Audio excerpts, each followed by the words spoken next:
Change कर दिया, India के साथ कोई और असाइन कर दिया, तो अब देखो एक ही टेक्स्ट कोड क्रिएट किया था हमने, V1। तो टेबल को भी समझ लेते हैं।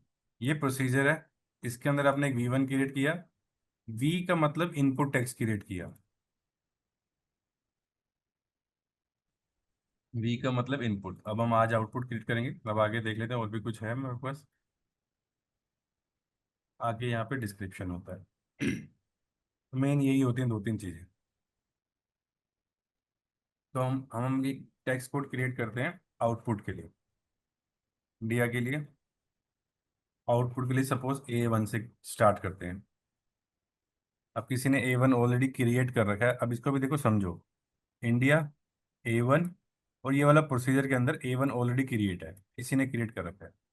आपको रियल टाइम में ऐसा नहीं मिलेगा। अब हम देखते हैं ए देख लेते हैं।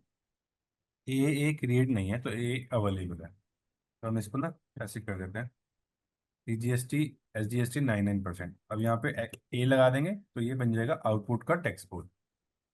ठीक है, सर ओके। ये मतलब टैक्स फुड बनता है आपका कैसे, मतलब combination of CGST IST together, नहीं नहीं नहीं, वो तो CGST IGST वो तो आप दे रहे हो, वो तो डिसाइड आप करोगे। बताओगे। बराबर। देखो मैंने ए टेक्स्ट कोड लिया, उसने मुझे डिस्क्रिप्शन दिया, मैंने डिस्क्रिप्शन एक रख लिया ये कि मेरा ये इस टाइप का होगा। ये डिस्क्रिप्शन है, अभी इससे डिफाइन नहीं है ये CGST SGST का। ये तो पढ़ने के लिए है कि हाँ अगर कोई पढ़े तो उसको समझ आ जाए ये हमने इसके लिए बनाया है। बट इसकी हम्म। इससे आपको टैक्स परसेंटेज पिक नहीं होगी। तो अब इसको ओके करते हैं। अब देखो, ये जो टैक्स इंडिया ए टैक्स कोड बना रहा हूँ मैं, ये इस वाले प्रोसीजर में जाके बन रहा है। अब बताओ क्यों। हमारा क्योंकि टैक्स वो जो प्रोसीजर क्योंकि वो इंडिया हम के लिए जो टैक्स प्रोसीजर वहाँ पे असाइन कोई असाइन किया है, हाँ, ये वाला। इंडिया के लिए अभी किसी ने ये वाला साइन करेगा तो सबसे पहले हमें अपने वाला असाइन करना पड़ेगा, क्योंकि किसी ने टेस्टिंग करी होगी, उसने अपना साइन किया होगा।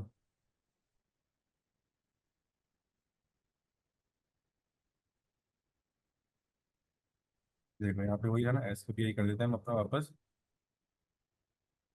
अब हम दोबारा टेक्स्ट कोड बनाते हैं, FTXT IN। अब हम A1 भी बनाएंगे ना तो शायद अवेलेबल होगा, बिकॉज A1 वो वाले टेक्स्ट प्रोसीजर में क्रिएट था, हमारे टेक्स्ट प्रोसीजर में क्रिएट नहीं था। देखो यहाँ पे बना पा रहे हैं। मैंने डिस्क्रिप्शन दे दिया और बता दिया मैं आउटपुट का टेक्स्ट बना रहा हूँ। अब आ गया SKPI, बिकॉज तो इंडिया के लिए मतलब मैंने SKPI साइन कर दिया मैंने। मतलब tax food is created at the company code level, not on the client level. Country level, company code तो कंट्री आया नहीं कहीं पे बीच में कहीं पे। Country level, right. Country level. लेकिन अगर कंट्री ऐसा है, जो टैक्स प्रोसीजर वहाँ पे कुछ था, राइट, एंड जो था वो इंडिया के लिए ही था, नहीं एंड नहीं, आपने इंडिया में टैक्स टैक्स कोड क्रिएट कर रहे हो, पर जो इंडिया के सामने टैक्स प्रोसीजर असाइन था वो किसी और का था, हम्म। तो उसके अंदर क्रिएट हो रहा था। अब हम इंडिया के लिए क्रिएट कर रहे हैं, अब इंडिया के सामने मेरा टैक्स प्रोसीजर ये वाला मेंटेन है। तो करेक्ट मेरा करेक्ट। ये कॉम्बिनेशन हो गया, गॉट इंडिया इट। प्लस ये टैक्स प्रोसीजर। ठीक है, अब हम बना रहे हैं CGST 9%, SGST 9%। तो CGST ये तो मेरे इनपुट के हैं, आउटपुट के मेरे ये है C9 S9। तो मेरा ये हो गया 99% CGST SGST। ठीक है, इसको सेव किया। अब सपोज आप A2 क्रिएट कर रहे हो, आप कह रहे हो IGST 28% आउटपुट के लिए। अब IGST मेरा है ये वाला, देखो आउटपुट का। तो मैं यहाँ पे 28 जा रहा हूँ से, तो मेरे दो टेक्स्ट कोड क्रिएट हो गए आउटपुट के। अब हम चलते हैं वापस टेबल में। टेबल में मैंने अपना प्रोसीजर डाला SKPI। अब देखो तीन एंट्री होंगी, तीन एंट्री हैं। देखो दो आउटपुट के हैं, एक इनपुट का है। ए का मतलब आउटपुट, बी का मतलब इनपुट। बी के डिस्क्रिप्शन आपको यहाँ से मिल जाएंगे। ये देखो, तो टेक्स्ट कोड जो क्रिएट होते हैं वो प्रोसीजर और कंट्री के कॉम्बिनेशन में होते हैं।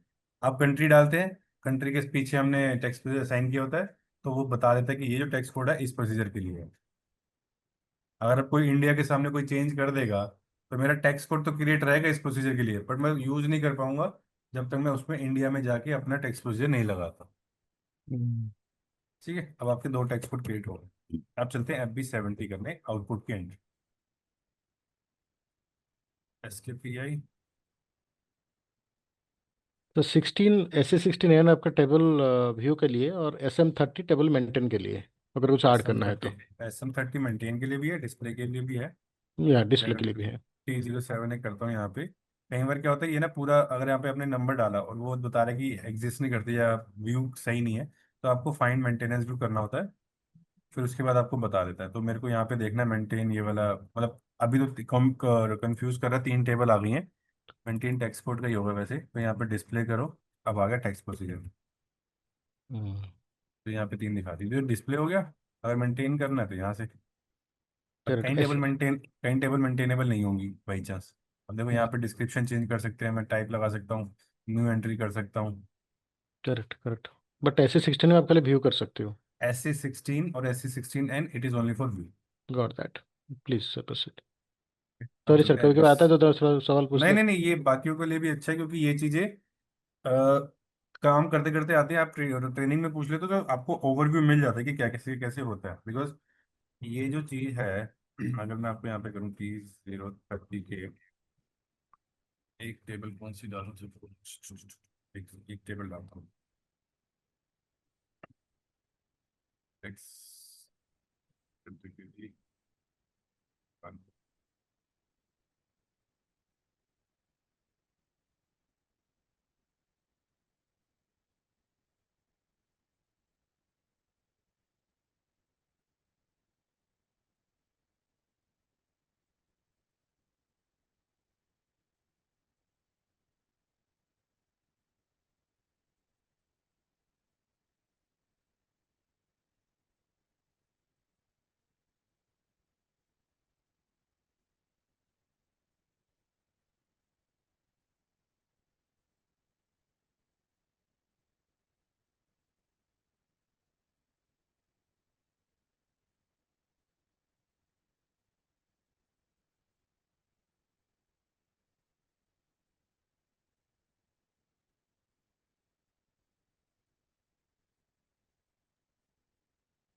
चलो, वो टेबल तो नहीं मिली, कुछ और डाल के देखते हैं कि दिल्ली में बन कंपनी को टेबल दिख रही है। टेबल एन टेबल दिख रही है।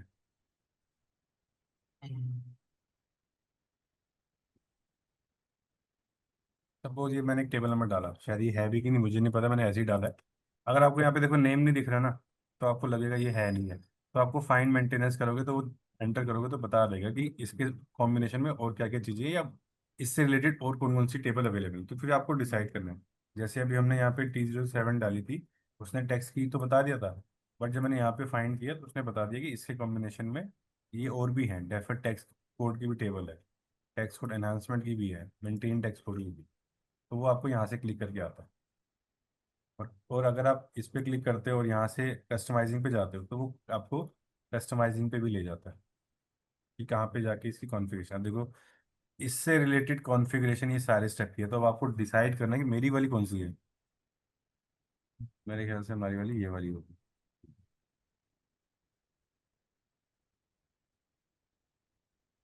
कैलकुलेशन आई है। हाँ, हमारी वाली ये वाली। तो ये 2-3 चीज़ें यहाँ पे SM30 में आपको एक्स्ट्रा मिल। ठीक है। जी अब सर। चलते हैं पोस्टिंग पे, कस्टमर लेते हैं।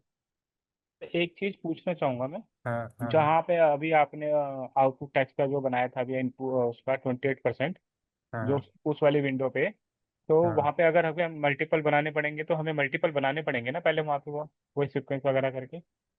देखो, ये तो एक टेक्स्ट कोड बनाया, किसी भी हाँ कंपनी एक में जाओगे कम से कम 40-50 टेक्स्ट कोड 40-50 बनेंगे। होंगे, हाँ वही मेरे तो को आपको डाउट था। 40-50 बनाने पड़े। तो हम मतलब सब अलग अलग सेपरेट बनाने पड़ेंगे और फिर वहाँ पे हमें उसका रेट ऑफ डेप्थ वो टैक्स को डिफाइन करना पड़ेगा। देखो, आप जो है इसको LSMW के थ्रू भी बना सकते हो। अगर सपोज अच्छा। आपके पास 1000 टेक्स्ट कोड बनाने हैं, ओके मेरे को एक क्लाइंट में बनाने पड़े थे, तो LSMW यूज़ किया था। ओके क्योंकि ओके। जब आप LSM सॉरी FTXP करोगे, जैसे इंडिया है, जब LSMW बनाओगे तो IN डलेगा पहले। फिर आपने जो यूनिक नेम दिया होगा, आप A2 तक बना दिया, A3 दिया, फिर उसका डिस्क्रिप्शन दिया, यहाँ पे ए दिया, एंटर किया। फिर कौन सी वाली कंडीशन पे जाके परसेंटेज डाली, चलो परसेंटेज अभी रहने दो, परसेंटेज मत डालो।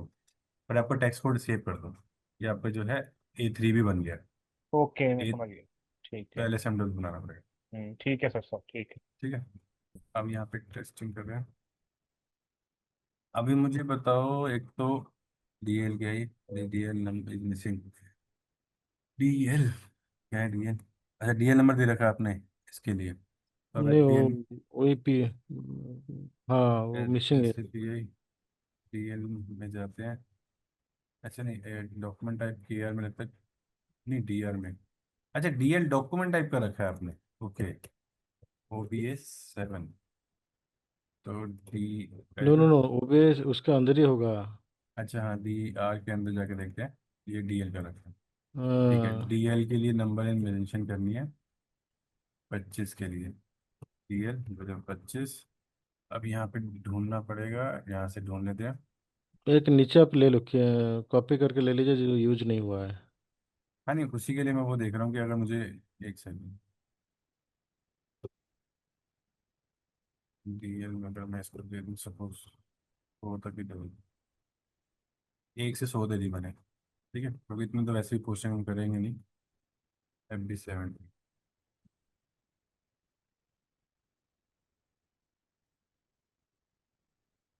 अब मैं आउटपुट का टेक्स्ट कोड दूंगा। आउटपुट का टेक्स्ट कोड नहीं दिख रहा मुझे, क्या करना चाहिए? लास्ट टू लास्ट क्लास में हमने किया भी था। वो बी जेड में एक्टिव करना पड़ेगा उसको। हाँ, OBZ में उस पर जाके एंटर करना पड़ेगा, बी इंडिया के लिए। अभी यहाँ पे हमने एक ही टेक्स्ट डाला है, इसको कॉपी करो, A1। यहाँ पे सर हम रिलेवेंट फॉर ऑल ट्रांजेक्शन दे रहे हैं, यहाँ पे हम स्पेसिफिक ट्रांजेक्शन दे सकते हैं ना, कि स्पेसिफिक। इनकमिंग। यहाँ पे सिलेक्शन आप देखोगे ना, यहाँ पे है या आप देख रहे हो, finance only for incoming receive invoices, outgoing invoices, hmm. Invoice verification. Invoice verification समझ में नहीं आया, लेकिन ये दो तो क्लियर है। इनवॉइस वेरिफिकेशन MM साइट से होता है, हाँ। बट ऐसा कुछ भी करने की जरूरत नहीं है, अपने आप सिस्टम को कंफ्यूज करोगे। ओके ओके आपको ओके। टेक्स्ट कोड हर जगह यूज करना है अगर आपने बनाया। क्योंकि क्या होता है, ऐसा, अगर FB 70 के लिए हम यूज़ करते हैं तो इनकमिंग इनवॉइस के लिए यूज़ वो नहीं कर करना। वो कर लेते हैं, A1 को A2 को ना हम वो डाल देते हैं खाली AR के लिए। करेक्ट। एक सेकंड बट ऐसा करने का आप कोई है नहीं, वैसे यूज आउटगोइंग के लिए कर देते हैं A1, इसी को कर देते हैं A2। ठीक है, अब देखते हैं FB 70 में दिखेगा खाली, या FB 60 में? हाँ, FB पहले 70 FB दिखा, मैं 60 टेस्ट टेस्ट किया था। कर लिया था आपने? किया था। हाँ बस ठीक है, FB 70 में देख रहे हैं। मतलब ऐसा कभी जरूरत पड़ेगी नहीं आप लोगों को करने की। हाँ ठीक है, ये वो देख। हमने रिलीवेंट फॉर ऑल किया हुआ था, तो यहाँ पे दिख रहा है। ठीक है, A1 यूज करते हैं। ठीक, A1 अमाउंट, रेवेन्यू को GL,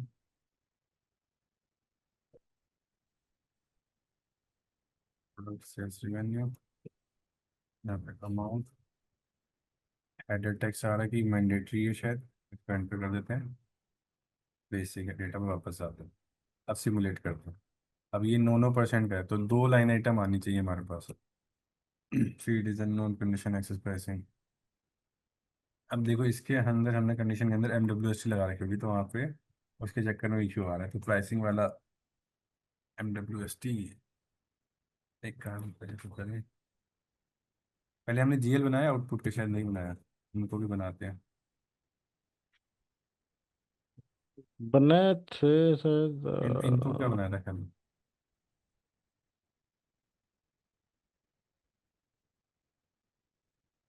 तो मैसेज ऐसे क्यों दे रहा है? वो देना चाहिए कि आपका अकाउंट अवेलेबल नहीं है, ऐसे भी देना चाहिए। नहीं नहीं, वो तो मुझे याद आया है कि हमने वो नहीं बनाया GL। वो तो फिर अभी एरर जो है वो किसी और के रिगार्डिंग है, प्राइसिंग से रिगार्डिंग है, तो उसके लिए तो फिर SD का चाहिए होगा, क्योंकि एक लो देना। टेस्ट सिस्टम है तो बहुत सारे कॉम्प्लिकेशन आएंगे। अभी ये बनाया हमने UGST, क्या है आउटपुट का, पेबल रिसीवेबल, ये आपने बनाया क्या? हाँ शायद मैंने बनाया था। हम्म, हाँ मैंने ही बनाया था। ये अब दोनों, अच्छा ये इनपुट, अच्छा आउटपुट का लगाना ना, मैं तो CGST SGST लगाना, ये हमारा S हो गया, और CGST भी होगा। ठीक है, S वाला नहीं बनाया, तो हम ये काम करते हैं, दोनों जगह ना यही वाला GL लगा देते हैं। हम्म। ये वाला GL, वो भी 40 में चलते हैं, वो भी 40 में। हमारा था क्या, ये ये था C K P O S K P O, C K P ओ।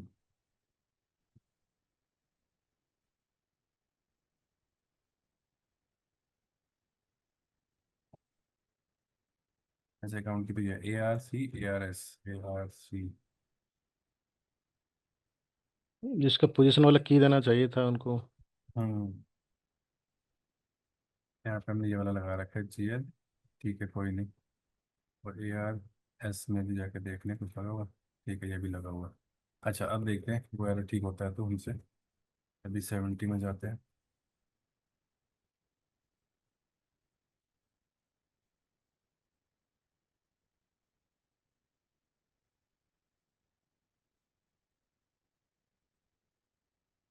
ले लो, वैसे हमने बिजनेस प्लेस की कोडिंग करी नहीं कौन सी वाला।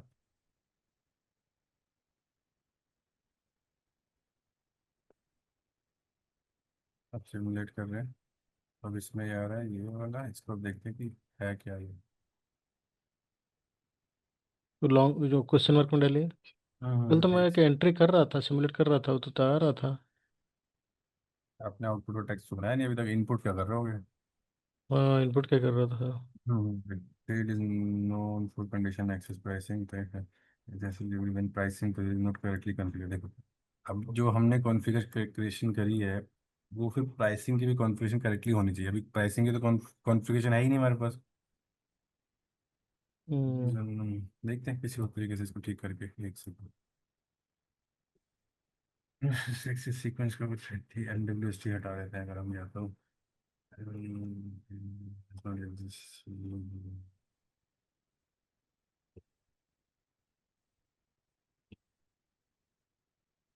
ये एक्सेस सीक्वेंस का प्रॉब्लम हो सकता है। अरे प्रॉब्लम तो वही है पर प्राइसिंग प्रोसीजर में भी, क्योंकि एमडब्ल्यू से मेनली वीके 11 से यूज होती है ना। हम्म।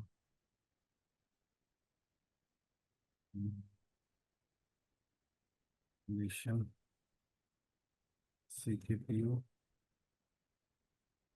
इसके अंदर हम कंडीशन पहले पहले हमने उसकी इनपुट की क्या थी हमारी।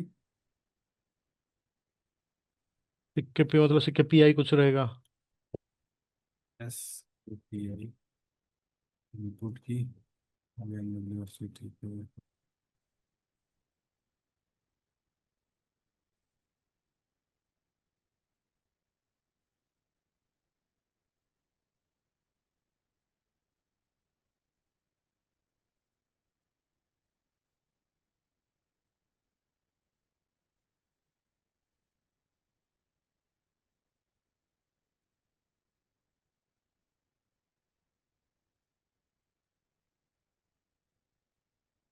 लगा देते हैं वैसे इसका यूज लग नहीं रहा कि ठीक करेगा ये इशू।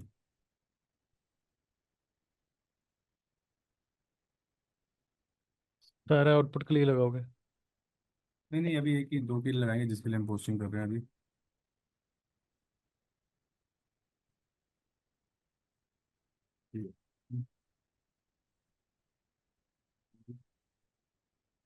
स्पेसिफिकेशन वन पिक करवाना कितना दिया है हमने 9%। अच्छा, ये प्राइस मैंडेटरी है, अगर ये नहीं होगा तो नहीं नहीं एंट्री नहीं पोस्ट नहीं में नहीं होगा। ऐसा नहीं है, नहीं नहीं ऐसा नहीं, वो तो प्राइसिंग प्रोसीजर में ये कंडीशन वंडीशन अब कॉन्फ़िगरेशन है नहीं इसलिए वो दे रहा था, इसलिए मैं दूसरे तरीके से ठीक करना चाह रहा हूँ तो ये यहाँ पे भी नहीं करने देगा। मैंडेटरी नहीं है स्किप। सर और एक मैंने सिलेक्ट किया था। सर आपने तो कुछ गलत नहीं किया क्योंकि नहीं बड़ी नहीं मुश्किल नहीं से टेस्ट सिस्टम में ना ठीक करना ये बड़ा मुश्किल हो जाता है। नहीं नहीं सर, मैंने कुछ किया नहीं, आप देखो। हाँ एक सेकेंड ऑलरेडी अवेलेबल। ठीक है अब ठीक है। मैं ज़्यादा कुछ लेवल छिड़ता नहीं हूँ सर, जो आप सिखाते हो वही वाला थोड़ा कुछ करते रहता हूँ। स्किप है टेक्स्ट क्लासिफिकेशन।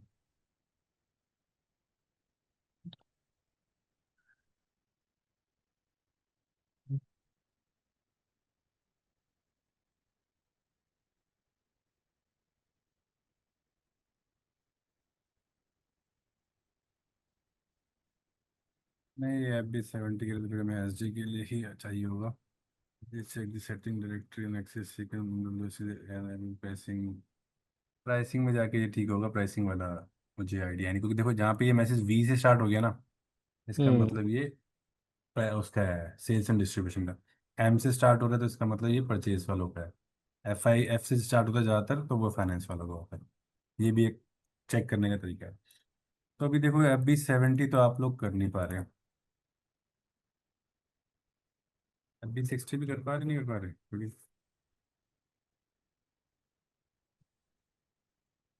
FB60 तो मैं लास्ट टाइम किया था हमने।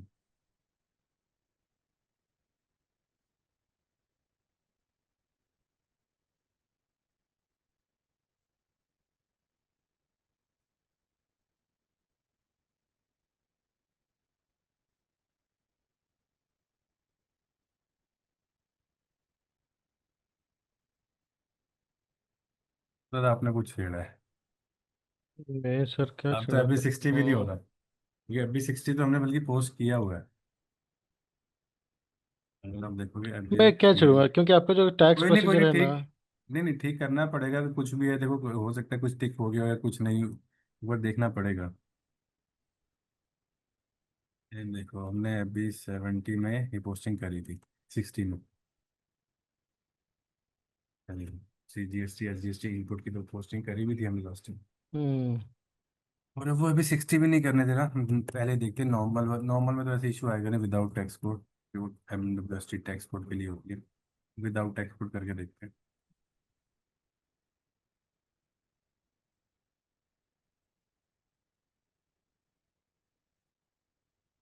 टैक्स कोड वाले में इशू है। तो पोस्ट हो गया। नहीं, वो तो बिना टैक्स कोड का लिया ना, तो टैक्स कोड वाला नहीं छोड़ा। MWST का मतलब ही टैक्स कोड हो रही है, टैक्स रिलेटेड एंट्रीज है। कंडीशन सर ओके, मैं एक्सेस। थोड़ा चेंज करता हूँ। जो मेरा वाला मैंने एक बनाया था, तो उसको मैं एक बार असाइन करता हूँ। क्या, नहीं एक सेकंड, एक सेकंड। थोड़ा थोड़ा पहले मुझे बताओ क्या बनाया था, क्या साइन किया था, पहले वो बनूंगा बस मैं। सर मैंने मेरा जो टैक्स प्रोसीजर बनाया था, आपने टैक्स प्रोसीजर बनाया, ठीक है। उसको मैंने उसको असाइन करके देखते हैं, उसमें नहीं कुछ नहीं है। नहीं, इंडिया, आप पहले मुझे टैक्स प्रोसीजर मुझे बता दो ना क्या था, मैं देख लेता हूँ। हाँ, मैंने नाम बताओ। एस के पी GST बनाया था। इसके पी GST। एक बार उसका असाइन करके देखिए। नहीं नहीं नहीं, ऐसे नहीं, ऐसे कोई फर्क नहीं पड़ेगा। पहले आपके tax procedure SK P GST। GST। Input output input, इसमें तो कुछ है भी नहीं, इसका कोई वो नहीं है। अब इसका कंडीशन ये एस मेरा के है। आई सी SKOC SKIS। ठीक है, इसका देखते हैं कंडीशन।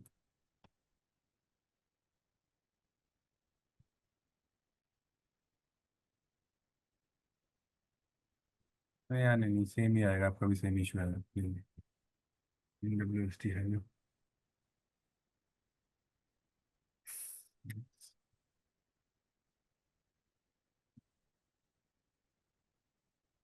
एक बार मेरा असाइन करके देखिए, इंडिया में होता है नहीं क्या? सर, कुछ कुछ फर्क नहीं होगा, खाली कुछ है ही नहीं, गलत चेंज तो फर्क होगा ही नहीं। कोई नहीं, एक सेकंड रुकिए।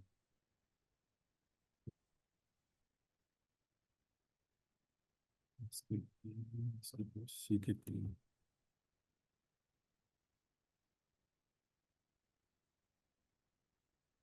यहाँ पे एक्सेस सीक्वेंस नहीं आ रहा। मैंने हटा दी। Direct okay. FI में पोस्टिंग करनी है ना, तो उसके लिए देख रहा हूँ मैं। इस 60 के लिए कौन सी कंडीशन है हमारी, SKPI नहीं, ये थी, हटा दिया मैंने। Output CKPU। भी हटा दिया। FB60 करके देखता हूँ वापस में।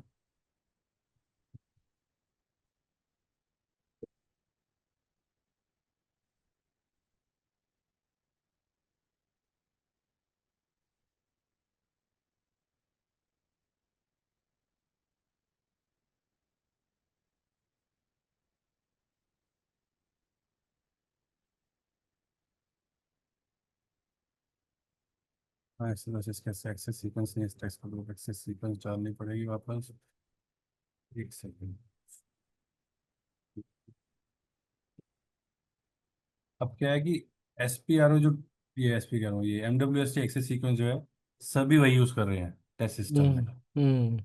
और किसी ने कुछ छेड़ा होगा तो उसमें कुछ सेटिंग बदल गई, तो उस वजह से क्या हुआ होगा कि अब नहीं कर पा रहे। अब एक्सेस सीक्वेंस में जहाँ जाते हैं हम, एकदम सही बोले आप। एम डब्ल्यू एस टी, क्योंकि 50 लोग यूज़ कर रहे हैं क्योंकि टेस्ट सिस्टम है। अब देखो लास्ट टाइम हमारे पास दो चीज़ें दिख रही थी, ये हम्म। किसी को तीसरी भी दिख रही है। कभी भी टेस्ट सिस्टम में अगर कोई चीज़ स्टैंडर्ड है, जैसे अब अगर कोई एस पी का टेक्स्ट प्रोसीजर था, टेक्स्ट आई एन ए, तो कभी उसको यूज़ नहीं करना, उसको कॉपी करना है। अब किसी ने क्या किया, एम डब्ल्यू एस टी में ही चेंज कर दिया ये। हम्म। अब ये ठीक क्रिएट किया है नहीं किया, देखो क्रिएट है ही नहीं ठीक, ये हम्म। गलत है। इसलिए वो अब इसको प्रॉब्लम आ रहा। डिलीट, नहीं नहीं अभी ये भी नहीं कर सकते, इसलिए नहीं कह सकते, हो सकता है। इसको डिलीट कर देते हैं।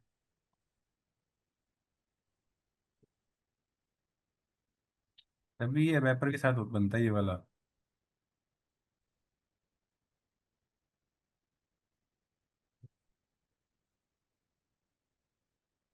ये हो गया होगा, एक बार रिफ्रेश कर पीछे चाहिए, हो जाएगा। नहीं,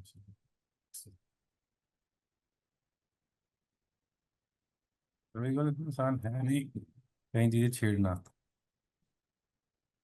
delete हो जाएगा, अब से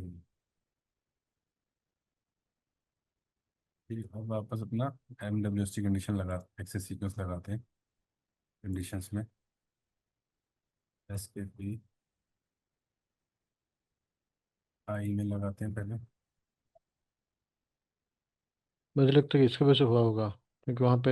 हो सकता है, मतलब देखो अभी भी मैं गारंटी नहीं कह रहा, क्योंकि कई बार इशू पूरा नहीं पता था किस वजह से है, तो हमें बड़े सारी चीज़ें ठीक करनी पड़ती है।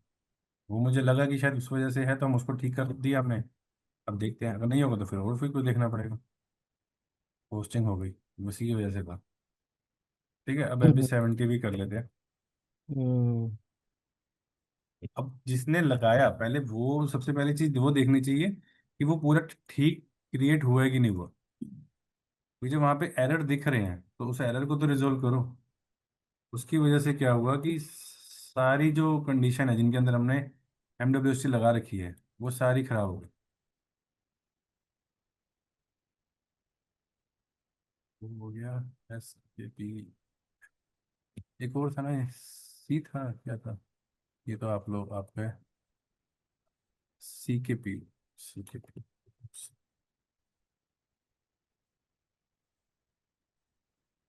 हमें भी 70 का।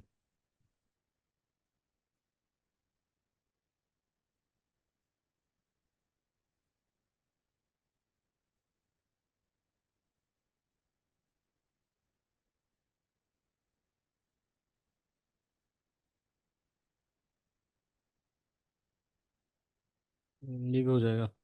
कैलकुलेशन हो गई, अब हो रहा है, सेव किया। ठीक है, अब हम, हमारा एक एआर का पोस्टिंग भी हो गई, दो हमारी आउटपुट इनपुट की भी हो गई। अब हमें, आप कहते हैं कि रिपोर्ट देखनी है। सपोज रिपोर्ट आपकी, एक तो रिपोर्ट देखना जो है बिजनेस का काम है, हम खाली बता सकते हैं कैसे देखी जाती है। अब यहाँ पे मैं जीएसटी के जीएल ले लेता हूँ। ठीक है, जीएसटी के जीएल अपने इतने सारे बनाए, हमें नहीं पता भी किस में पोस्टिंग है, हम सारे ले लेते हैं। ठीक है, सारे ले लिए। और ये भी बिजनेस का डिसीजन है कि मेरे को सीजीएसटी को सीजीएसटी के साथ नलीफाई करना है, एस के साथ एस को करना है, आई को आई के साथ करना है। वो बिजनेस का डिसीजन है, हमें नहीं पता, वो बिजनेस का वो है काम। पर आपको ये पता होना चाहिए कैसे बिजनेस रिपोर्ट देखते हैं, कैसे रिपोर्ट निकालते हैं, कैसे उसको देखते हैं। अब सपोज हम कह रहे हैं कि सारे जीएसटी की रिपोर्ट हमें देखनी है, हमने सारे जीएसटी को कॉपी कर दिए, ओपन आइटम कर दिए, तो आपके पास ये डेटा आ गया। ये आ गया डीआर मतलब कस्टमर का, ये आ गया कस्टमर की दो लाइन आइटम आ गई, क्योंकि ये थी S G S T C G S T. ठीक है, अब नीचे हमारे पास इनपुट का आ गया के आर, ये आ गई C G S T S G S T. तो ये आ रहा है कि 183 रुपीज़ का बैलेंस बचेगा, मतलब 900 रुपये मैंने पे किया था उसको, वेंडर को, और मैंने कस्टमर से कलेक्ट किया 991। क्योंकि मैं जीएल नंबर एक ही है, अलग अलग है। चलो इस पे एक काम करते हैं, इसको सॉर्ट करते हैं। सम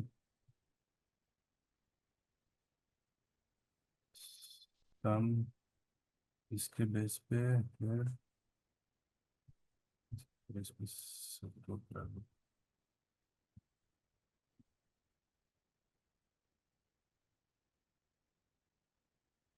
अब देखो समझ आ रहा है। 1800 रुपये का आपने जीएसटी पे किया वेंडर को, किया डॉक्यूमेंट आई। 1983 रुपये का आपने कलेक्ट किया कस्टमर से, तो कितना आपको गवर्नमेंट को पे करना है? 183। 183 पे करोगे, आप सबको क्लियर कर दोगे। ये वाला डॉक्यूमेंट नंबर और ये वाला डॉक्यूमेंट नंबर। तो एंट्री क्या रहेगा? एंट्री रहेगा GST account debit to bank. वो जीएसटी अकाउंट पे दोबारा कुछ जीएल बनाना पड़ेगा, क्योंकि ये तो एक रिसीवेबल गवर्नमेंट है, के एक लिए बनाना पेबल है। पड़ेगा ये। इनको तो आप सेलेक्ट करके क्लियर करोगे। आप एक 183 की एंट्री डालोगे जीएसटी। जीएसटी मतलब आप कर सकते हो क्लियरिंग अकाउंट, या आप बना सकते हो गवर्नमेंट का एक अकाउंट बना सकते हो, वेंडर अकाउंट की, गवर्नमेंट ऑफ इंडिया। वो बिजनेस का डिसीजन है, आपको खाली कॉन्सेप्ट पता होना चाहिए कि कैसे कैसे कर सकते हैं। दो तरीके मैंने आपको बताया, एक जीएसटी क्लियरिंग जेल बना दिया, या फिर एक बना दिया वेंडर कि मेरे को इसको पे करना है 183 रुपीज। गवर्नमेंट ऑफ इंडिया के नाम से बीपी बना दिया, उसको पे किया और वह उसको क्लियर कर दिया इन चारों मैनेजमेंट से। हम्म। ऐसे क्लियर होगा, ऐसे होता है फिर पेमेंट। बाकी ये काम आपका भी नहीं है, ना कभी आपको समझने की जरूरत पड़ेगी। बट हाँ, अगर बिजनेस कहते हैं कि मुझे ऐसे क्लियर करना है, तो क्या क्या तरीके हो सकते हैं? तो जीएल बनाओ, GL account debit to bank करो, या फिर वेंडर बनाओ, vendor account debit to bank करो। सर, और एक ऐसे जो क्लियर करो। अपना एडीआर कुछ एक रिपोर्टिंग था, राइट, जहाँ पे हमने बात की थी कि टैक्स रिपोर्टिंग कॉम्प्लायंस ये सब बात एसीआर की थी। एसीआर एसीआर एस, और डीआरसी। हाँ, वहाँ से कुछ नहीं हो सकता, मतलब इफ एंड वहां से फॉर तो बहुत कुछ हो एग्जांपल। सकता है। हाँ सर, फॉर एग्जांपल जो हमने डब्ल्यूएच के चालन जैसे हमने जनरेट किए थे, राइट। देखो एसएपी ने वो जीएसटी की रिपोर्ट एसीआर डीआरसी में दे रखी है, बट उसको करने के लिए 2-3 महीने चाहिए, और हम्म। वो कोर्स में होता भी नहीं है। और मैं बता भी नहीं पाऊंगा, बिकॉज मैं पहले तो सिस्टम रेडी होना चाहिए उसके लिए, फंक्शनल को काम करने से, करने शुरू करने से पहले। बेसिस का काम होता है बहुत सारा सिस्टम सेटअप करना कि हाँ अब आप एसी या डीआरसी इम्प्लीमेंट कर सकते हो। उसके बाद जाके हम उसको स्टार्ट करते हैं। उसके बाद जीएसटी की रिपोर्ट आती है वहाँ। और अभी तो मैंने इंडिया की करी भी नहीं है, मैंने बाहर की कंट्री करी है जो भी वैट रिपोर्ट करी है। उसमें हम्म। हम बताते हैं कि ये वाला टैक्स कोड है, तो ये यहाँ पर अमाउंट जाएगा, इसको प्लस करेगा, इस टैक्स कोड को प्लस करेगा, इस टैक्स कोड को अलग जगह पे ले जाके उनको प्लस करेगा, फिर लास्ट में आके तुम बता देगा कितना मेरे को बैलेंस पे करना है, या कितना, मतलब जैसे अगर सीजीएसटी को सीजीएसटी के साथ ही एडजस्ट करना है, सीजीएसटी इनपुट को सीजीएसटी आउटपुट के साथ, तो वो एक कॉम्बिनेशन बनता है कि हाँ सीजीएसटी इनपुट और आउटपुट एक जगह पे आके नलीफाई हो जाएंगे। अगर कुछ बचेगा तो मुझे पे करना पड़ेगा, अगर कुछ ज़्यादा होगा तो मेरे को रिकवर करना पड़ेगा। तो वो बिजनेस की बिजनेस है। बट हाँ, रिपोर्टिंग जो है एसएपी ने बात डीआरसी में दे रखी है, या डीआरसी है, मतलब लेटेस्ट वर्जन, पहले एसीआर कहते थे हम, अब डीआरसी है। उन्हें तो कई कंपनियां टीसीएस हो गई या कईयों ने एसएपी के ऊपर अपना टूल बिठाते हैं, और उसमें भी जो है उनकी जीएसटी की रिपोर्ट आती है। वो कंपनी टू कंपनी होती है, कौन सी कंपनी क्या यूज कर रही है। हम्म। ओके। ठीक है। अब अगला राइट। टॉप पॉइंट देखते हैं कि हमें फील्ड ऐड करनी हो रिपोर्ट में। जैसे कि अब यही एक रिपोर्ट है, यहाँ पे मेरे पास थोड़ी सारी चीजें आ तो रही हैं, थोड़ी चीज ऐसी देखते हैं जो नहीं आ रही और हम ला सकते हैं। हम्म, यहाँ पे देखो वेंडर नंबर आ रहा है, देखिए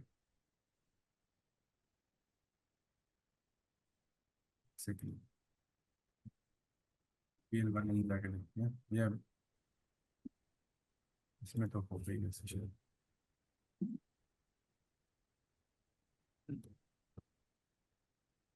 वेंडर नंबर यहाँ भी नहीं है, तो वेंडर नंबर सपोज लाना है हमें, पहले कंफर्म देख लेते हैं है कि नहीं।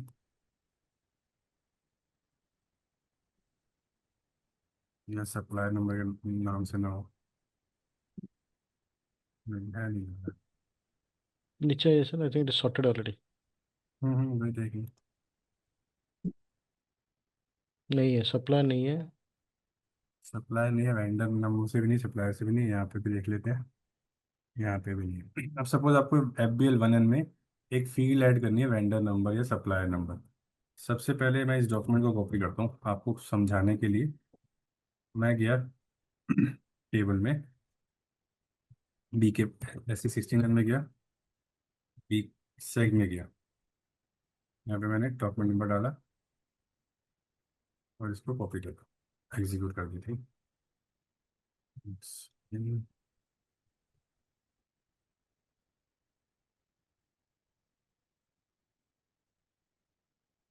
अब देखो यहाँ पे वेंडर नंबर कहीं पे आ रहा है टेबल में, तभी हम कर पाएंगे ऐड।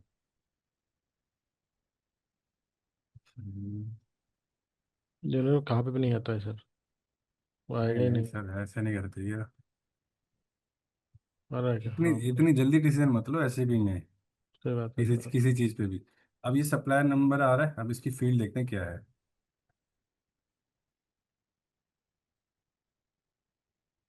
फील्ड है LIFNR, मतलब इस फील्ड का नाम जो है LIFNR है। और ये फील्ड कहाँ पे आ रही है, बीसेक टेबल में। तो ये दो चीज़ें आपको चाहिए, बीसेक के अंदर लिफनर करके फील्ड है। अब ढूंढते हैं कॉन्फ़िगरेशन जहाँ से हम फील्ड ऐड करते हैं। एक फाइनेंशियल अकाउंटिंग। अब मुझे कौन सी रिपोर्ट में ऐड करनी है, मुझे वेंडर रिपोर्ट में जाना है। तो वेंडर रिपोर्ट या कस्टमर रिपोर्ट के लिए अकाउंट रिसीवेबल पेबल। अब उसके बाद वेंडर रिपोर्ट के अंदर जाते हैं, मास्टर डेट नहीं, लाइन आइटम में जाएंगे, जो लाइन आइटम रिपोर्ट है। Display line item, define additional field for line item. देखो ये है वेंडर के लिए। ऐसे कस्टमर के लिए जाओगे आप यहाँ पे, और GL के लिए यहाँ पे, वो देखते हैं अभी। पहले वेंडर के अंदर ऐड करते हैं, आपको ये पता चला ऐड करते कैसे। अब देखो 20 के अंदर इन्होंने ये वाली फील्ड भी ऐड कर रखी है, हाउस बैंक, पहले नहीं थी। अब आपको कुछ नहीं करना, अगर एंट्री है तो सेलेक्ट कर लो, नहीं तो आप न्यू एंट्री करो, BSEC डालो, फील्ड का नाम डालो, that's it. New entry BSEC LIFNR। आ नहीं रही फील्ड, ये पहले देखनी पड़ेगी। रेसिपी दे रहा नहीं दे रहा ऐड करने के लिए, दे रहे। लिस्ट में डाला, एंटर आ गया सप्लाई। अब ओके किया, सेव किया।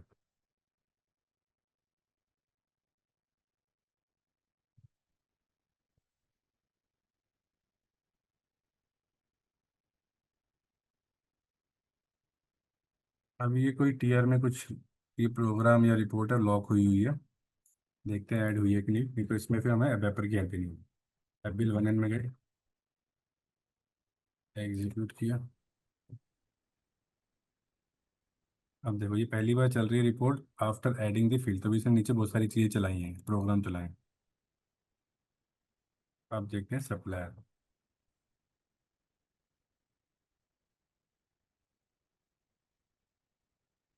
आ गया,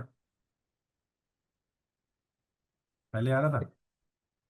नहीं सर, कैसे बताएं, दोबारा बताएंगे कि मैं थोड़ा सा नेटवर्क प्रॉब्लम था। चलो ठीक है, ये वेंडर की हो गई। हाँ। अब हम कस्टमर की ऐड करते हैं, पहले कस्टमर की देखते हैं। FBL 5 and report. ठीक है, यहाँ पे देखते हैं हमारे पास कस्टमर का नंबर आता है नहीं आता। कस्टमर का नाम से देखते हैं, C से, एक सेकंड। यहाँ पे देखो कस्टमर नाम से कुछ आ रहा है मेरे पास, नीचे। नहीं आ रहा। और कस्टमर का क्या नाम हो सकता है, डेटर्स, और उससे आता नहीं है। उससे कभी नहीं देखा मैंने ऐसे में कोई फील्ड। अगर फिर भी डबल चेक करना है तो वापस टेबल में जाओ, BSEC टेबल में जाओ, और यहाँ पे कंपनी को डाल दो, फिजिकली 2025 नहीं है फिर इसमें। है। मैं इसमें यहाँ नहीं है पे, फिर। नहीं नहीं फील्ड तो होगी सर, वो तो यहाँ पे मैं यहाँ से भी कर सकता हूँ, तो देखते हैं। मैं अकाउंट टाइप डी डाल, डी होगा, डी। हमें वो कस्टमर का डेटा आएगा। देखो हमें तो कस्टमर की सब एंट्री दी। अब देखें कस्टमर नंबर कहीं पे है।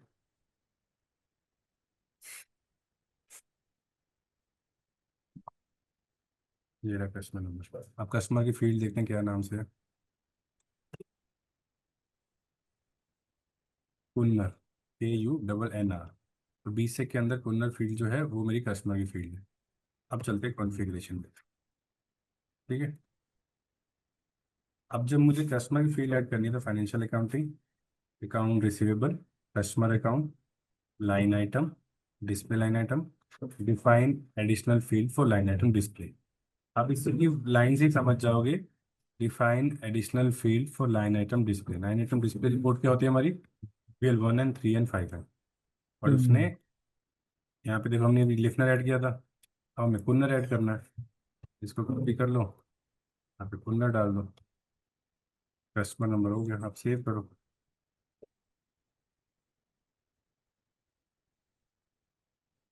ये कुछ लॉक है, वो तो टेस्ट सिस्टम है इसलिए, नहीं तो ऐसा आएगा नहीं। अगर आएगा तो आपको वेपर से कनेक्ट करना पड़ेगा।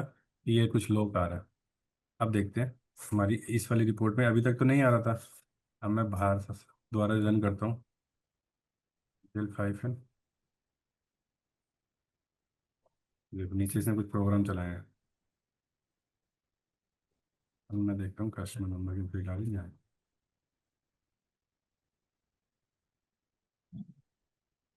आ गया। कॉपी किया, देखो यहाँ पे कस्टमर नंबर भी आ गया। बिकॉज कई बार बिजनेस कहेगा कि यार मुझे कस्टमर नंबर या वेंडर नंबर नहीं आ रहा है, या कोई फील्ड नहीं आ रही, मतलब मुझे वो चाहिए। अगर वो BSEC में है, BKPF में है, तो वो ला सकते हो आप। तो उसके लिए आपको नई नई रिपोर्ट बनवाने की जरूरत नहीं पड़ेगी कि वेपर के पास आप पहले चेक करो कि मैं उसको ऐड कर सकता हूँ। अगर कर सकते हो तो आप उसे ऐड कर लो, नहीं कर सकते तो फिर नई रिपोर्ट बनेगी। नई रिपोर्ट बनेगी तो फिर अब आपका हेल्प लगेगा। वेपर का हेल्प लगेगा, आपको पूरा लॉजिक देना पड़ेगा वेपर को। सर आपने एक बीसेक बोला और दूसरा क्या बोला था, बी?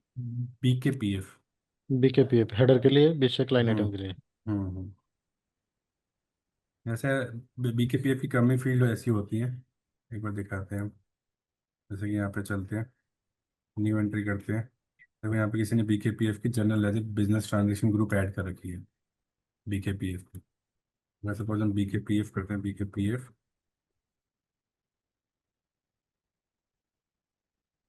BKPF। अब देखो कौन कौन सी फील्ड है BKPF, इसमें से कौन सी आपको चाहिए।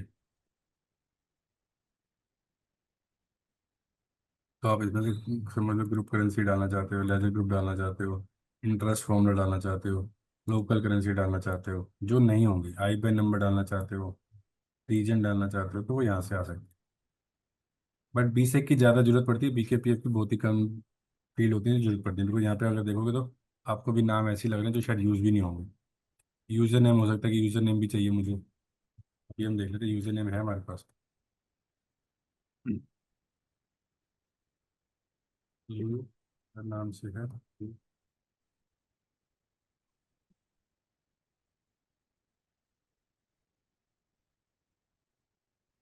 S नेम या फिर यूज़र नेम। अगर मैं यहाँ पे डालूँ यूज़र नेम, कोई फील्ड नहीं है यहाँ पे, यहाँ पे भी कोई नहीं है। अब मैं कह रहा हूँ यूज़र नेम मुझे ऐड करना है, मैं इसको यहाँ पे डाल देता हूँ ऐसे। BKPF किया, सेव किया, सेव कर दिया, दोबारा रन किया, वेरीफाई फिर।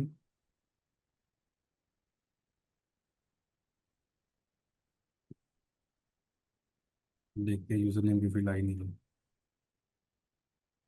आ गई, तो आपने BKPF की फील्ड भी ऐड कर दी। तो ऐसे फील्ड ऐड होती है FBL 1 एंड 3 एंड 5 एंड। ये मैं आपको कह रहा था ढूंढने के लिए कि कैसे ऐड करते हैं। बराबर सर।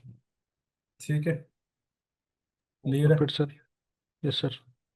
और सर और एक कुछ? बात है, हम्म, जो NVV जो नॉन, ये हम लोग डिडक्टेबल टैक्स पर बात कर लिए, राइट? वो बता रहे थे मैं आपको। नॉन NVV भी, डिडक्टेबल टैक्स के ऊपर हम उसके ऊपर कुछ डिबेट नहीं किए, कि बात उस पर ज़्यादा चलो नहीं हुआ। पूरी बता देते हैं, पूरी कर लेते हैं। SPRO में चलते हैं, प्रोसीजर में चलते हैं वापस अपने।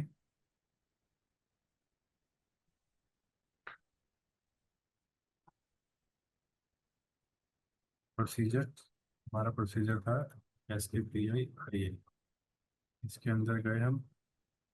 अभी हमने इनके सामने जो है ये सारी कंडीशन लगा रखी हैं जो हमारी GL वाली हैं, जी। जिनके अंदर हमने GL मेंशन की। अब हम सपोज अभी हमने किस चीज़ की पोस्टिंग करी थी, CGST SGST इनपुट की, ये वाली करी थी।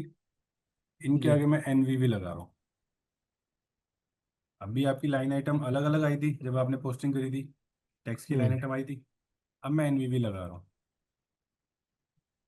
ठीक है, अब NVV के अंदर पहले मैं आपको दिखा भी देता हूँ।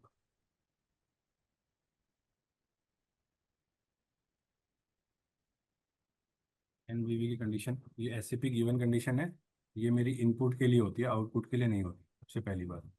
क्योंकि आउटपुट सामने वाला लगा के भेजेगा तो आप लगाओगे। इनपुट में क्या होता है, आप या तो उसका बेनिफिट लोगे या नहीं लोगे, तो ये इनपुट के लिए होती है। नॉन डिडक्टेबल इन पोस्टिंग इंडिकेटर। नहीं, जो आउटपुट के लिए होता है तो वहाँ पे मतलब एनवीवी नहीं, कभी आएगी नहीं एनवीवी। कभी आएगी नहीं। इनपुट के अंदर होता है डिडक्टेबल या नॉन डिडक्टेबल, किसका बेनिफिट लोगे या किसका नहीं लोगे। आउटपुट का काम तो ओके। आपका है ही नहीं, आउटपुट का काम तो सामने से जो आप लगा के भेजोगे भेजोगे। आउटपुट के लिए अगर पैसा लिए हो तो देना ही पड़ेगा गवर्नमेंट को। हाँ हाँ एग्जैक्टली। अगर आपने टैक्स लगाया तो आपको पैसे देना ही देना है। इनपुट में आया कि अगर आपने कोई चीज़ परचेज करी है उस पर आप बेनिफिट ले सकते हो या नहीं ले सकते। Got that. ठीक है, तो ये input distribute to relevant expense और रेवेन्यू लाइन आइटम। तो ये आप जो भी आपकी एक्सपेंसिव लाइन आइटम है उस पर आप ऐड कर दो। अब एसएपी ने देखो यहाँ पे रेवेन्यू भी लिखा हुआ है, अब आप कंफ्यूज हो गए। इंडिया के लिए हमेशा ये इनपुट के लिए बनती है, एक्सपेंस में ऐड होती है। हो सकता है किसी कंट्री में ये आउटपुट की भी बन रही हो सकता है, अभी तक मैंने नहीं देखा वैसे। बट अगर एसएपी ने ऑप्शन दिया है तो हो सकता है किसी कंट्री के लिए। जैसे मैं कह सकता हूँ कि हो सकता है यूएस में ऐसा टैक्स हो कि आउटपुट में भी लगानी पड़ रही हो एनवीवी की, या फिर ब्राज़ील में, क्योंकि यूएस और ब्राज़ील जो मुझे लगता है मैंने अभी तक नहीं की है, जो डिफरेंट है। तो इसीलिए इंडिया के लिए और यूरोप के लिए हमेशा मैंने इनपुट के लिए यूज़ करी है, मतलब एनवीवी यूज़ करी है। इसकी सेटिंग कभी चेंज करी भी नहीं। ठीक है, तो ये हम्म। हमारी एनवीवी की होती है। अब मैंने अभी जो टेक्स्ट कोड बनाया था V1, उसमें मेरी जो पोस्टिंग आई थी, आपको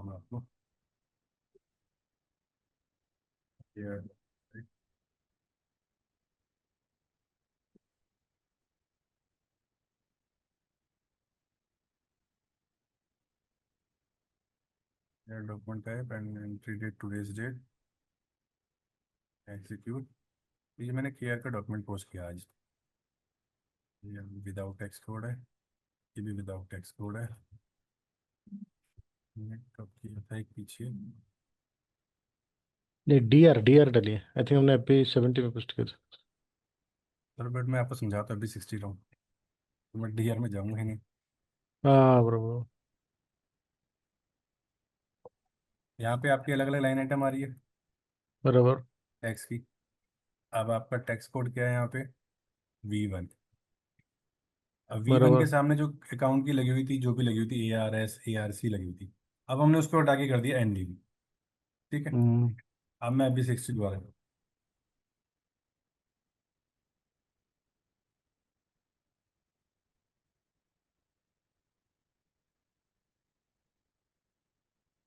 सपोज सेम अमाउंट लेता हूँ यहाँ पे लेकिन कितना सर था ये। एक एक सवाल पूछूंगा यहाँ पे। जो हाँ वहाँ हाँ पे हाँ। एनबीवी हमने जो अकाउंट के असाइन किए हैं उसके अगेंस्ट में कोई जीएल हमने असाइन नहीं किए हैं। करते ही नहीं है। ओके। अरे चलो ओबी 40 में भी चलते हैं। OB 40 वो आपको जाने भी नहीं देगा। NVV में जाते हैं। वो जब आप उस कह ही रहे हो कि मेरे को वो बेनिफिट नहीं मिलेगा, तो मैं तो उसको क्यों अपना जेल है? खर्चा मान रहा हूँ, तो मैं नया जेल क्यों दूँ, और आपको करने भी नहीं देगा। NVV आ गया NVV। ऊपर ऊपर नहीं, वो नैब है। NVV यही होनी चाहिए थी, फिर यहाँ क्यों नहीं आ रही है NVV। किसी ने यहाँ भी कोई पंगेबाजी करी है, पर वहाँ तो क्रिएट थी NVV। होना चाहिए कहाँ पे।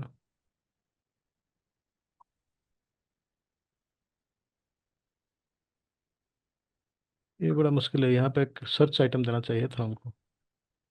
सर्च तो चलो ठीक है, लोगों को थोड़ा ना फ्यूचरिस्टिक सोच की कॉन्फ़िगरेशन करनी चाहिए। NVV को तो छेड़ना ही नहीं, अगर कोई आपको कॉन्सेप्ट बता रहा है, किसी हम्म। ने अगर कोई भी टीचर ने बताया होगा तो उसने NVV तो बताया होगा कि भैया ये एसएपी गिवन है, इसको छेड़ना नहीं है, इसको खाली यूज करते हैं। तो यहाँ से हम्म। हटाने का लॉजिक तो किया है। सही बात है।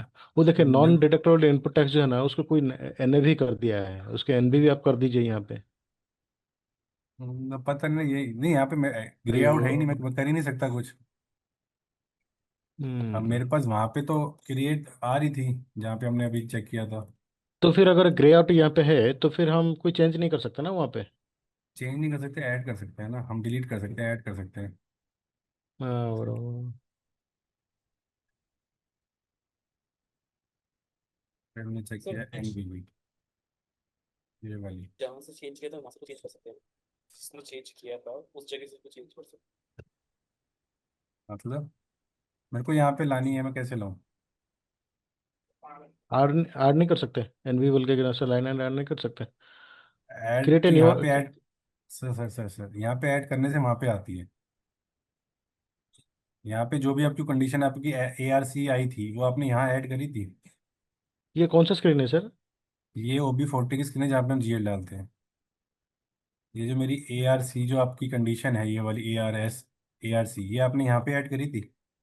एक बात बताऊँ, यहाँ यहाँ पे पे तुम, नहीं आ रहा है। हाँ, यहाँ पे नहीं आ रहा है क्योंकि वहाँ पे जो अकाउंट टाइप सिलेक्शन करने के बाद हमने टिक टिक किए हैं नॉन डिटेक्टेबल। मुझे लगता है कि इसकी वजह से यहाँ पे आता नहीं है वो बाय डिफॉल्ट। मतलब नॉन डिडक्टेबल यहाँ पे नहीं आता। मुझे लगता है ये, क्योंकि जैसे आपने बताया इतना बहुत अच्छा लॉजिक बताया, अगर नॉन डिटेक्टेबल है तो फिर जेल डालने का सवाल नहीं, ही नहीं उठता। हाँ मैं वही कह रहा हूँ, जेल से डालने का सवाल ही नहीं था। बट किसी ने अगर यहाँ पे, वही मैं कह रहा हूँ कि छेड़न जी NAV जो यहाँ पे हम आ रही है, लोगों ने उसको भी बना दी है, NAV यहाँ पे बनाई है। हम्म। अभी इसके अंदर देखते हैं, ये भी नॉन डिडक्टेबल टिक है, NAV वहाँ दिख रही हाँ, है। बराबर तो है ना, दिख रही है। तो कोई ना कोई छेड़ा छाड़ी हुई है। हम्म। तो तो हमें वहाँ काम, पे कैसे कैसे ऐड करेंगे वो 40 में? देखो यहाँ पे ऐड करते हैं, जैसे हमने तो आपकी आप ARC ऐड करी थी यहाँ पर, जब हमने ये बनाई थी तो वहाँ पे ऑटोमेटिक आती है। यहाँ पे कोई ऑप्शन नहीं है ऐड करने का, यहाँ पे आती है। यहाँ पे करने के बाद ऑटोमेटिक वहाँ पे आती है। जैसे अगर मैं आपको दिखाऊं, मैंने इसी को कॉपी करता हूँ, तो इसको न्यू एंट्री करता हूँ, इसको बनाता हूँ जी 3 जी बना दिया मैंने। ठीक है, अब मैं OB40 दोबारा चला रहा हूँ।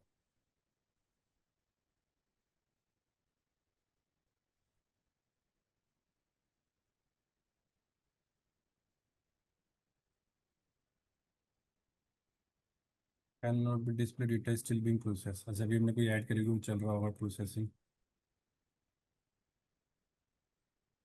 यहाँ पे जी अपने आप आ गई, आपने ऐड करी यहाँ पे। Yes, no, maybe. नहीं सर, ऑटोमेटिक आई है ना वहाँ से। क्योंकि यहाँ की कॉन्फ़िगरेशन से यहाँ पे आती है। तो सर अब यहाँ पे वहाँ पे, पिछली क्लास में दिखाई थी एनवीवी। हाँ मैं वही कह रहा हूँ, किसी ने छेड़ दी यहाँ पे। मेरे पास NVV मेरे पास तो है यहाँ पे, पर यहाँ पे नहीं आ रही। क्या हम्म। किया किसी ने वो, क्योंकि इतने सारे लोग हैं, किसी का दिमाग कैसे चला, उसने क्या किया, गलती से कुछ हो गया हो, या कुछ और टिक हो गया हो, या गलती से डिलीट हो गई हो, फिर कुछ और हुआ हो, मतलब पता नहीं, कुछ भी हो सकता है। NVV में काम करते हैं, NVV में यू नो, चार जीपीटी कॉपी कहता करके। है। तो चैट अगर GPT पे मत जाओ प्लीज, ओके ओके। आपको कंफ्यूज करेगा बहुत सारा। NV1 क्रिएट कर रहे हैं हम, NVV को कॉपी करके। ठीक है, अब आपके लिए NVV जो है नाम है, जो आपको फ्यूचर में रियल टाइम सिस्टम में दिखेगा। अभी मैं आपको एग्जांपल समझा रहा हूँ NV1 के हिसाब से। ठीक है, अब NV1 मैंने हम्म। कंडीशन जो है आपके प्रोसीजर में भी ऐड कर देता हूँ, NVV को हटा के। टेक्स्ट चैट GPT अभी उतना एडवांस नहीं हुआ। लोग, नहीं, ये क्या बता रहा था, सुनिए ना, ये क्या बता रहा है हाँ कि ओबीसीएन में जाके आप एनवीवी ढूंढिए। वहाँ पे देखिए पोस्टिंग इंडिकेटर क्या है, अगर 3 है उसको 2 कर दीजिए, separate line items, then you go to OB40, it will appear. हाँ, ये हो सकता है। एक बार ना वो देख लेते हैं, OBCL बता रहा ना, OBCL, OBCL या OBCN, OBCN।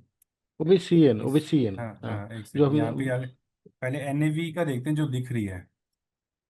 हाँ वो देखो, यहाँ पे हाँ, सेपरेट लाइन आ रहा है, इसलिए दिख रही है। हाँ तो ठीक है, फिर मेरा लॉजिक करेक्ट। वो ठीक था कि आपको ऐड ही नहीं करने देगा NVV में, इसलिए वो वहाँ पे कंडीशन नहीं दिख रही है। अब देखो, ये चीज़ मैंने कभी नोटिस नहीं करी कि वहाँ पे NVV दिखती है, क्योंकि कभी GL डालने का जरूरत ही नहीं पड़ती, क्योंकि प्रोसेस माइंड में यही है, NVV यूज़ कर रहे हैं तो GL कभी डलेगा ही नहीं। तो हम कभी GL डालने गए ही नहीं NVV के लिए। ठीक है, हम्म। तो NVV यूज़ कर रहे हैं, और NVV यूज़ करोगे तो आपको वहाँ पे GL डालने के लिए ऑप्शन ही नहीं मिलेगा। आप करते हैं FB60। अब देखो, जिसने NAV बनाई वो गलत बनाई, वो नॉन डिडक्टेबल भी कह रहा है और सेपरेट लाइन लाइन आइटम भी कह रहा है। पर इसमें भी हम्म। एक पॉइंट है, इस वाले NAV में, बिजनेस ने कहा हो कि ठीक है मुझे इसको एक्सपेंस में ऐड करना है, बट मैं सेपरेट लाइन चाहता हूँ फिर भी। नॉन डिडक्टेबल तो तुम बनाओ, तुमने एनएवी बना दी की, नॉन डिडक्टेबल टिक कर दिया, बट एक नई लाइन आइटम बने, उसका मैं एक ऐसा जीएल दूंगा जिसका मैं बेनिफिट नहीं लूंगा। हो सकता है बिजनेस का सिनेरियो भी हो सकता है ऐसे। ये तो टेस्ट सिस्टम है, यहाँ पे तो किसी ने करा है, गलती करी है, बट जो उसकी गलती करी उसके हिसाब से मेरे बिजनेस माइंड आया कि बिजनेस से कहो ठीक है ये मेरे को इसका बेनिफिट नहीं लेना, बट इसका बेनिफिट नहीं लेना, मैं देखना चाहता हूँ कि मेरा साल में कितना ऐसा टैक्स का अमाउंट होता है जिसका मैं बेनिफिट नहीं लेता। अगर वो एक्सपेंस में ऐड हो जाएगा तो आपको दिखेगा नहीं, अगर वो हम्म। एक्सपेंस में ऐड हो जाएगा तो आपको दिखेगा नहीं।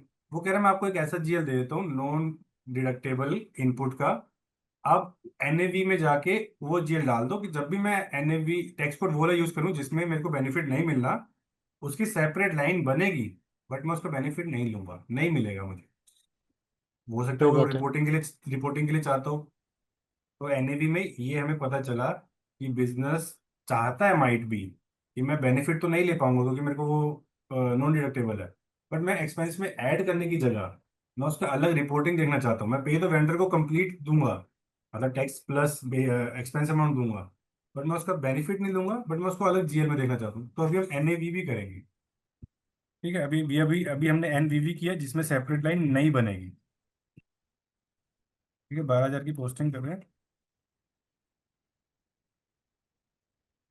अब यहाँ पे मैं V1 टेक्स्ट को ले लेता हूँ।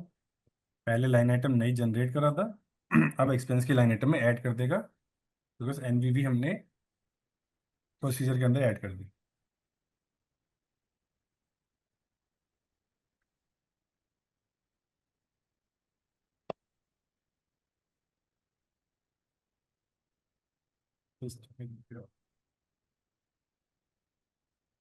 ज़्यादा लोग वर्क करते हैं।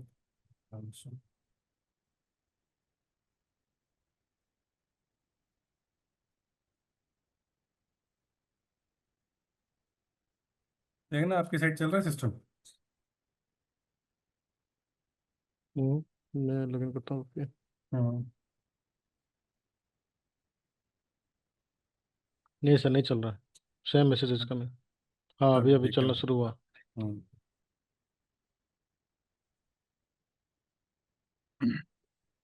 नहीं, मेरे में बहुत स्लो है सर।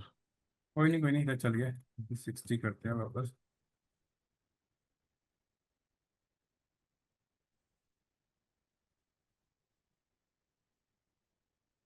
V1 टेक्स्ट पढ़ लिया मैंने।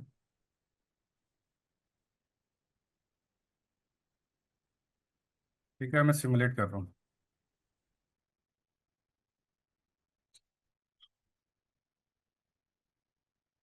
V1, अब देखो हमने प्रोसीजर के अंदर एनवीवी लगा दिया। अब FTXT में जाते हैं। V1, अब देखते हैं क्या गलती हो सकती है। यहाँ पे देखो हमारे पास परसेंटेज ही नहीं दिख रही है, तो यहाँ पे 9%, 9% डाल देते हैं। तो वो 36 से जुड़ा करते हैं।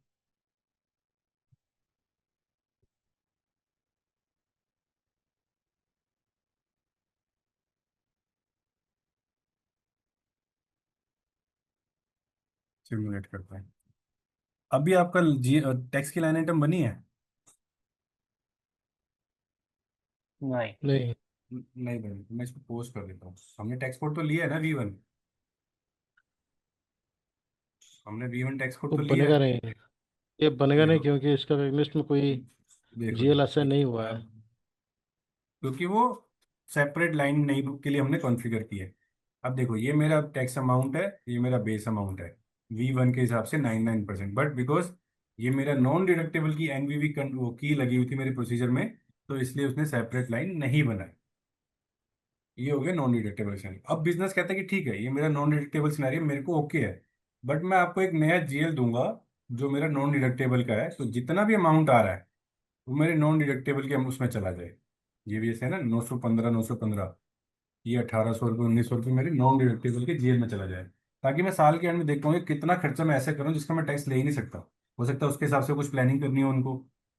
सपोज अब हम क्या करते हैं, एनवीवी में जाते हैं, एनएवी में। अभी 40 में गए।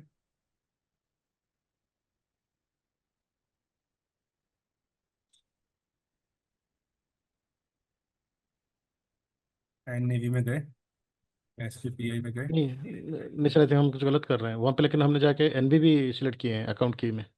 नहीं अभी साइन करेंगे ना वहाँ जाके, रुको रुको रुको, करेंगे। अब यहाँ पे मैं सपोज ये बेड डेट्स का जीएल ले रहा हूँ, ठीक है। सर आप रुकिए, यहाँ पे मैंने, hold on sir, hold on. मैं क्या बोलना चाहता हूँ, आप ओबीसीएन में जाइए, जाके वो जो एमबीवी वहाँ पे है ना, उसको सेपरेट लाइन आइटम कर दीजिए, तो 3 का जगह में 2 कर सर दीजिए, वो सर लेट्स मैंने सी कब दैट। क्या, मैंने आपको क्या बोला, कभी स्टैंडर्ड वालों को मत छेड़ो। ओके ओके ओके कोई और भी काम कर रहा होगा उसको बहुत गलती हो जाएगी। ओके, ठीक है ओके सर। एनवीवी का कॉन्सेप्ट तो स्टैंडर्ड क्या है, non deductible without separate line. मैं तो वहां गॉट जाके दैट कर सर, दूंगा। अंडरस्टूड अब सर। एनएवी की जो है बिल्कुल रेप्लिकेशन है उसका एनवीवी का, बट जो आप मुझे चेंज करने को कह रहे हो वो उसमें ऑलरेडी चेंज है।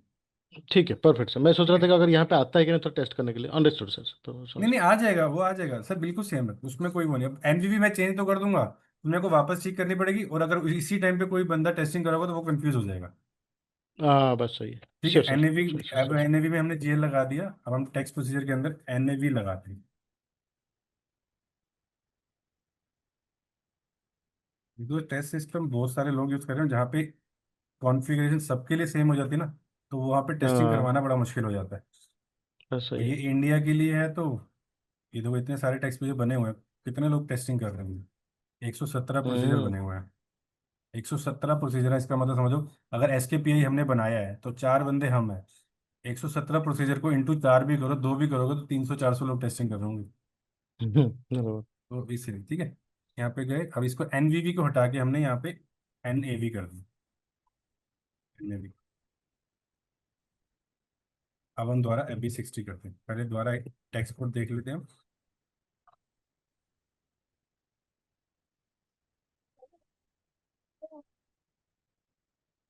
परफेक्ट।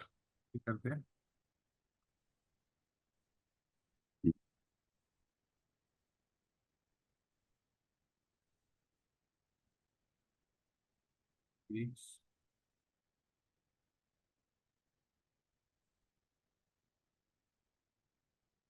ठीक है। अब सिमुलेट करते हैं, सेपरेट लाइन आ गई बेड डेट्स वाली, क्योंकि हमने बेड डेट्स का जी हम्म। लगाया। अब मैं इसको पोस्ट कर देता हूँ, डिस्प्ले और टेक्स्ट, अब देखो यहाँ पे जीएल आ गया। अब है तो ये भी नॉन डिडक्टेबल की बट इसमें हमने सेपरेट लाइन दिखा दी, बिकॉज बिजनेस की रिक्वायरमेंट थी, वैसे कभी आई नहीं ऐसी requirement. But an AV account की देख के मेरे माइंड में आया, हो सकता है कि ऐसी बिजनेस की रिक्वायरमेंट हो सकती है कि मैं इसको, जब भी मेरे इस जीएल में एंट्री होगी तो मुझे पूरा पे तो करना ही है 12,000, और इसका बेनिफिट मैं लूंगा ही नहीं इस जीएल का। इस जीएल को मैं कभी रिपोर्ट में ऐड नहीं करूंगा बेनिफिट लेने के लिए। उसने एक नया जीएल बना दिया, बट वो देखना चाह रहा है कि साल के एंड में मेरा इस जीएल में कितना बैलेंस है जो मेरा नॉन डिडक्टेबल का है, जिसका मैं बेनिफिट नहीं ले सकता। ये मेरे लिए एक लॉस ही है। अगर मैं बेनिफिट ले सकता हूँ तो मेरे लिए प्रॉफिट है ना ये, कि मैंने 100 रुपये पे किए किसी को, उसके अगेंस्ट में मैंने 50 रुपये लेने थे, वो मैंने बेनिफिट लेके 50 रुपये गवर्नमेंट को पे किए। बट ये 1,900 तो मैं एडजस्ट ही नहीं कर पा रहा किसी के साथ, तो ये लॉस है। वो देखना चाह रहा है कितनी चाहिए, तो ये मेरे माइंड में आया तभी मैंने आपको बता दिया। ठीक है, क्लियर है। Yes sir. Yes sir. अब बताइए एनवीवी में क्या है। इसका अकाउंट कैटेगरी क्या रहेगा सर? ये पीएनएल का एक्सपेंसेस अकाउंट रहेगा? देखो सर पीएनएल इंटरनेट का ही एक्सपेंस। रहेगा। हाँ हाँ सर। मतलब एक्सपेंस ही रहेगा, देखो पहले भी तो आप एक्सपेंस में ऐड कर रहे थे, हाँ। तो एक्सपेंस ही हम्म। रहेगा, क्योंकि आप उसको एडजस्ट तो कभी करोगे ही नहीं, क्योंकि बेनिफिट ले ही नहीं सकते, तो उसका बैलेंस शीट अकाउंट तो बनेगा ही नहीं। बट आप उसको ये रिपोर्टिंग के लोग लिए तो एक्सपेंस देखना करते चाह हैं। रहे, रिपोर्टिंग के लिए देखना चाह रहे हो कि मैंने साल के एंड में कितना ऐसा बेनिफिट, कितना ऐसा टैक्स का अमाउंट है जो मैं बेनिफिट नहीं ले पा रहा, उस पर्पज से। ठीक। बिजनेस का सिनेरियो हमने सोच लिया ऐसा, अभी तक मेरे मेरे मतलब एक्सपीरियंस में कभी नहीं आया। एनवीवी के साथ कभी हमने ऐसी छेड़छाड़ करी नहीं जो आज हमने करी है। बट इससे ये चीज पता चल गई कि ऐसा सिनेरियो अगर आ जाता है तो हमारे माइंड में उसी टाइम रिकॉल हो जाएगा, हाँ हम कर सकते हैं। नहीं तो अगर मैं पहली बार ये सुनता तो मैं यही कहता कि मुझे देखना पड़ेगा। बट अब अगर फ्यूचर में आएगा तो मेरे माइंड में भी है कि हाँ ऐसा हो सकता है। क्लियर। Yes sir. और कोई डाउट? अभी जी सर। एक आरसीएम का केस रह गया, वो मैं नेक्स्ट क्लास में बताऊंगा। बाकी फिर हम नेक्स्ट सेशन में शुरू करेंगे एपीपी। ओके। कौन सा आरसीएम, कौन सा रहेगा सर? आप क्या बोला आपने? RCM or reverse charge first mechanism. Charge mechanism.